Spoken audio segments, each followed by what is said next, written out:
Oi, gente!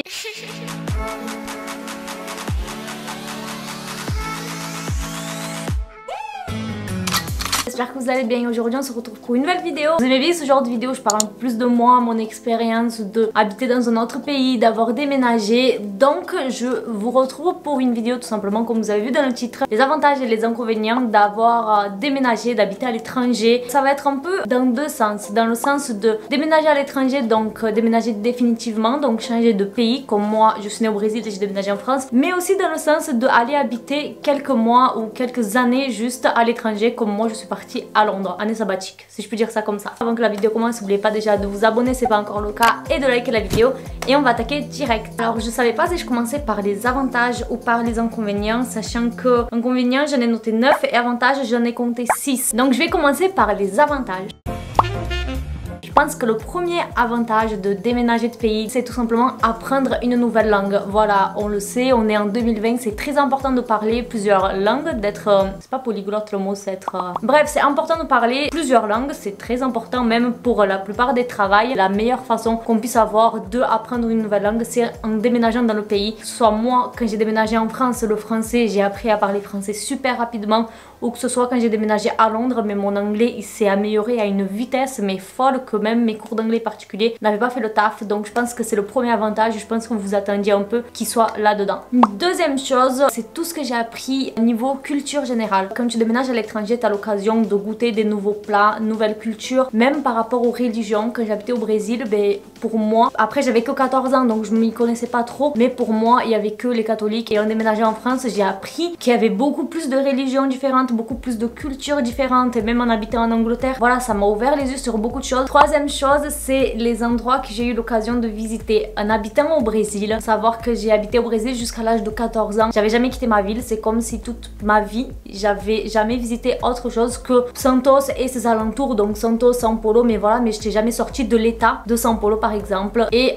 quand tu habites à l'étranger, surtout quand tu as la chance d'habiter en Europe, tu as beaucoup plus de chances de visiter les pays à côté parce que ben, tout est prêt. Mon père par exemple, il m'a dit que le premier voyage international qu'il a fait, il avait 42 ans. Pour que vous ayez une idée, la première fois qu'il est sorti du Brésil, il avait 42 ans. Je trouve qu'en France, les gens ils voyagent vachement. Quand je vois mes potes du Brésil, ben, ils sont pas là en mode ouais vas-y viens cet été on part 2 semaines je sais pas où. Alors qu'en France c'est super normal de partir en Espagne, en Grèce, au Portugal pendant les vacances d'été. Enfin, quatrième chose, ça rejoint un peu le point que j'ai dit avant, mais c'est l'opportunité qu'on a de changer de pays facilement, si je peux dire ça comme ça. C'est vrai qu'avant c'était un peu plus facile quand par exemple pour l'Angleterre, pour déménager à Londres c'était plus facile, mais je trouve un truc de fou comment c'est facile de décider comme ça, de faire une année sabbatique et de partir dans un pays. Comme je vous ai dit, moi je suis partie déjà 2 fois à Londres entre 2016 et 2019, je suis partie 2 fois pendant 8 mois. Ma soeur elle est partie vivre en Angleterre l'année dernière, il y a 2 ans elle est partie faire une année sabbatique en Italie. C'est super facile et c'est super genre normal de faire des années sabbatiques dans d'autres pays, même si t'es pas forcément riche, c'est faisable si t'arrives à tout bien organiser. Alors qu'en habitant au Brésil, ben non. Et j'ai l'impression aussi qu'avec passeport brésilien c'est beaucoup plus galère de partir dans un autre pays comme ça. Je sais que moi une fois j'ai essayé de rentrer en Europe avec mon passeport brésilien, j'ai eu des gros problèmes, donc maintenant je fais tout avec le passeport portugais. Pour ceux qui savent pas, j'ai la double nationalité brésilienne et portugaise, donc c'est beaucoup plus facile. Donc je pense que c'est en rapport avec ça, mais je trouve ouf aussi le fait qu'on puisse genre se dire comme ça, ben l'année prochaine je vais habiter à Londres et j'y vais. C'est ce que j'ai fait et je suis allée faire. Voilà. Cinquième chose, je dirais le fait de faire des amitiés de toutes sortes de nationalités, cultures, des personnes complètement différentes assez facilement. Donc ça c'est surtout quand tu déménages faire une année sabbatique, parce que c'est sûr que c'est pas dans la ville où j'habite que je vais rencontrer des gens de toutes nationalités et tout. Mais je sais que quand j'ai déménagé à Londres, surtout ma première année, parce que la deuxième année j'étais allée avec mon copain, mais la première année j'étais allée toute seule, j'ai eu l'occasion de connaître tellement de gens, de faire des amitiés tellement facilement, parce que quand tu commences à sympathiser avec une personne qui vient d'un autre pays, ben t'as envie de partager tes aventures, tes expériences, d'échanger. Je sais que quand j'étais à l'étranger je me faisais des amitiés tellement facilement, mais quand j'étais à la fac en France, ben j'avais ultra du mal. C'est pas, je me sentais beaucoup plus à l'aise à parler avec les gens que je connaissais pas en étant à l'étranger que en étant en France par exemple. Et la sixième chose, le dernier avantage d'habiter à l'étranger, c'est tout simplement le fait que quand tu rentres chez toi, tu es ultra gâté. Je sais que quand j'étais à Londres, que je rentrais en France, mais ma mère quand elle me voyait elle était trop contente, elle avait acheté les meilleurs trucs que j'aimais à manger, ma soeur m'avait fait un gâteau, welcome back, enfin, t'as tous tes potes qui veulent te voir, tu reçois tellement d'amour que genre ça fait trop du bien. Et quand je rentre au Brésil pareil, genre t'es la star, t'as vraiment tout le monde qui est là pour toi, c'est la meilleure sensation quand tu rentres à la maison, c'est trop bien. Voilà pour les avantages, du coup c'est assez basique, vous allez voir qu'il y a beaucoup plus d'inconvénients.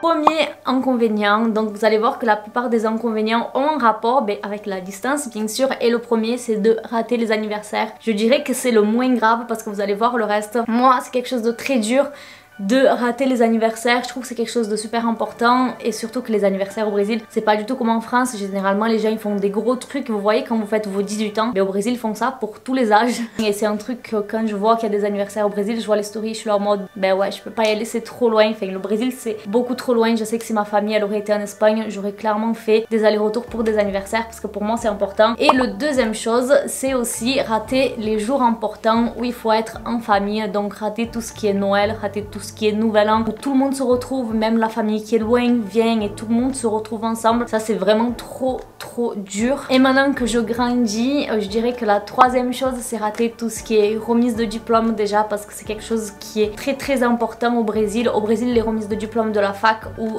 même après la fac tout ce qui est master c'est comme aux États-Unis. Donc ça déjà j'ai raté celui de mes 3 cousines et c'était horrible. Et ensuite rater tout ce qui est mariage. C'est vrai qu'en janvier là je suis allée pour le mariage de ma cousine,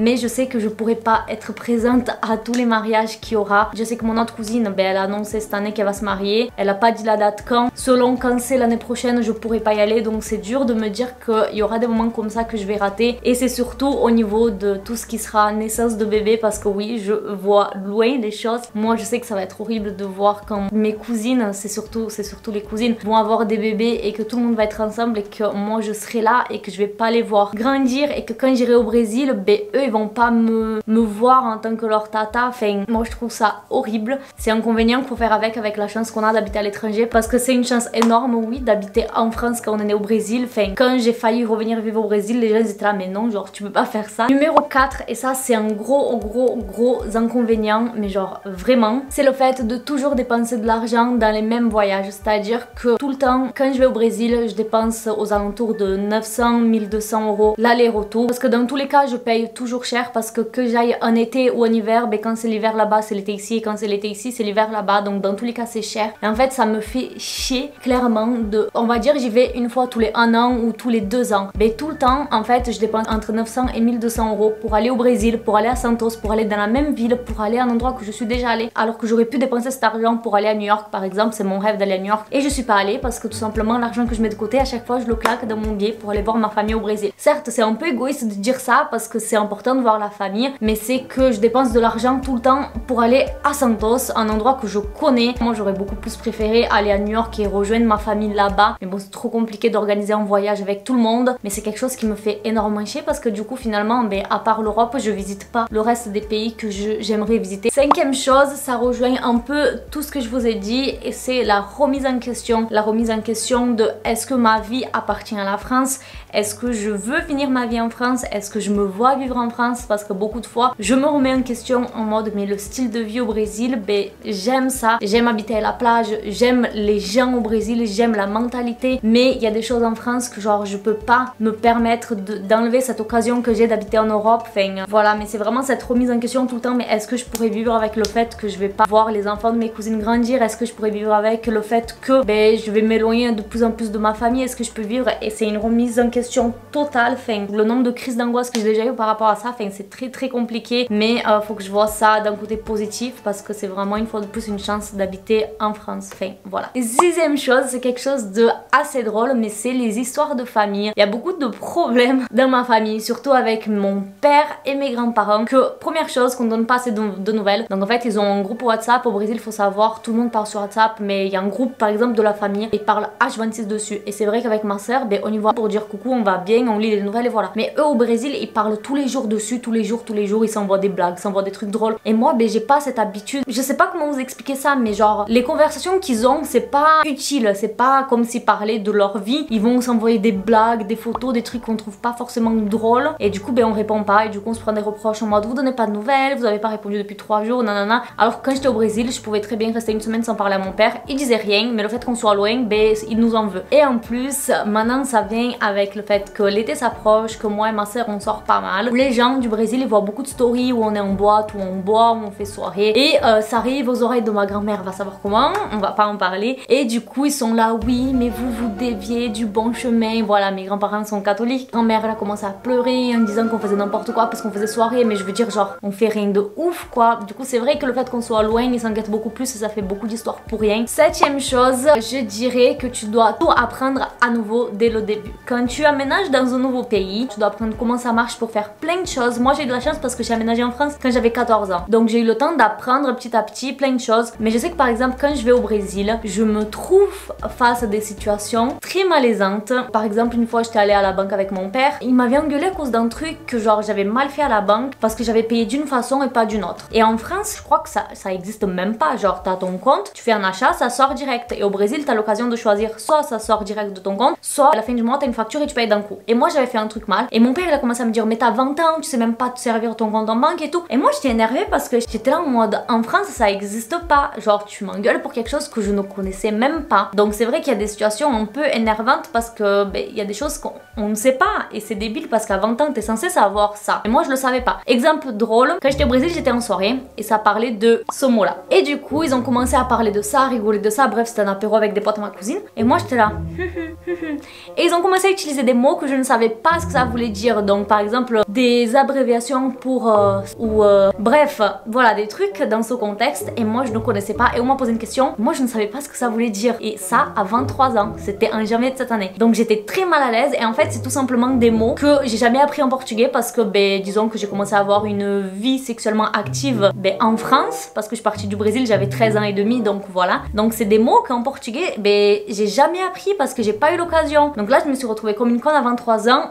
Je ne savais pas ce que le mot voulait dire et on m'a regardé en mode mais d'où tu sors, t'as 23 ans. Donc voilà, il y a plein de petits trucs comme ça qui sont vraiment malaisants, mais c'est parce que ben, quand on change de pays, ben, ça fait que ça arrive. Du coup ça rejoint le numéro 8 qui est oublier sa langue natale. Donc c'est vrai que moi je parle que par écrit parce qu'avec mon père on s'appelle pas, mes grands-parents on s'appelle une fois par semaine on va dire. Ma mère elle habite plus avec moi, c'était la seule personne que je parlais portugais parce qu'avec ma soeur on parle français et ça m'arrive très souvent d'oublier le portugais, donc pas le brésilien, hein, le portugais parce que le brésilien n'existe pas au cas où. Mais ça m'arrive très souvent d'oublier des mots et de ne plus savoir comment dire. Et pareil, quand j'étais au Brésil, mon père me disait mais comment tu peux oublier ta langue, nanana. Ben ça arrive parce que c'est quelque chose qu'on n'entretient pas aussi bien qu'il faudrait. Et c'est très chiant quand même de se dire qu'il y a des mots que j'ai en français, en anglais et j'ai pas en portugais alors que je suis née au Brésil. Et pour finir, la 9e chose, c'est tout simplement s'éloigner des gens. Je pense que de tous mes potes du Brésil, depuis que je suis née, ben j'en ai plus aucun. J'en ai plus aucun parce que la dernière personne qui me restait c'était mon ex du Brésil que j'ai plus aucun contact maintenant puisque je suis en couple tout ça, donc on a perdu genre contact depuis 2 ans je crois, mais c'était vraiment genre je le connaissais depuis que j'avais 9 ans et on a complètement perdu contact. Et mes potes du Brésil, je pense que j'ai perdu contact il y a environ 3 ans, quelque chose comme ça, donc c'est dommage. Mais d'un côté je me suis fait des nouveaux potes quand je suis allée au Brésil, au mariage à ma cousine et tout, donc on va dire que ça va. Mais c'est vrai que tu t'éloignes beaucoup des gens, mais d'un côté tu te rapproches. Je sais que moi mon père je suis beaucoup plus proche maintenant que quand j'habitais au Brésil, donc une fois de plus on va dire que ça compense. Écoutez, c'est la fin de la vidéo, j'ai plein d'autres exemples, donc dites-moi si vous voulez une partie 2. Je vous mets la playlist juste en haut de toutes mes vidéos qui ont rapport avec le Brésil, les différences Brésil-France, les trucs bizarres sur le Brésil. Dites-moi si vous aimez ce thème, je peux vous en faire d'autres vidéos. Bref, dites-moi ce que vous en avez pensé dans les commentaires. Est-ce que vous êtes né dans un autre pays et ensuite vous avez déménagé en France, ou est-ce que vous êtes né en France et vous avez déménagé dans un autre pays? Je veux bien savoir votre expérience par rapport à ça. N'oubliez pas de liker la vidéo et de vous abonner si c'est pas encore le cas une fois de plus. Je fais plein de bisous, bisous, ciao.